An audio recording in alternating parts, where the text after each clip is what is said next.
Watu wengi sana wanajua kuomba. Watu wengi sana waliookoka wa Kristo wanajua kuomba, lakini wengi hawajafikia kuwa mashujaa wa maombi.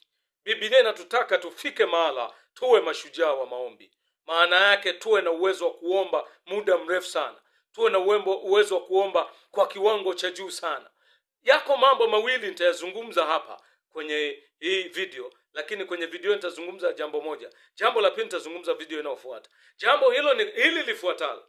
Ili uwe shujaa wa maombi, lazima uwe na nidhamu ya kuomba. Ili uwe shujaa wa maombi, lazima uwe na nidhamu ya kuomba. Kuwa na nidhamu ya kuomba ni nini?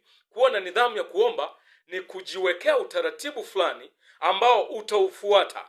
Utaratibu fulani wa namna ya kuomba ambao lazima utakuwa unaufuata. Kwa mfano, unaweka utaratibu kwamba nitakuwa naomba saa 10 alfajiri kila siku. Nitakuwa naomba saa 10 alfajiri kila siku.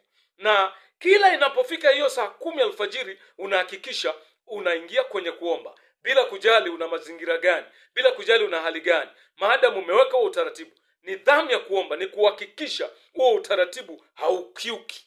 Umejipangia, umejiwekea utaratibu kwamba nitakuwa nafunga mara moja kwa wiki. Unahakikisha siku moja kila wiki unafunga kwa ajili ya Bwana. Unafunga kwa ajili ya watu wengine. Unafunga ukiwaombea watu wenye mashida mbalimbali, watu wenye dhambi, watu wenye magonjwa, watu wenye masaibu katika ulimwengu huu. Unawaombea, unajiombea pia wewe mwenyewe. Unaombea matatizo yako, unaombea familia yako. Umeweka huo utaratibu. Kila siku moja katika wiki utaomba. Unaweka huo utaratibu na unahakikisha huo utaratibu unaofuata. Hiyo ndio inaitwa nidhamu ya kuomba.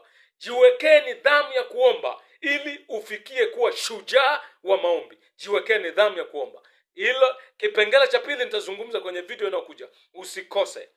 Hakikisha part 2 pia unaifuatilia. Ikikupendeza, kama uko YouTube, subscribe. Kama uko Instagram, Facebook, hakikisha una follow ukurasa ili upate vitu vizuri bora zaidi vya kiroho vitakavyokuinua sana. Katika jina la Yesu. Amen.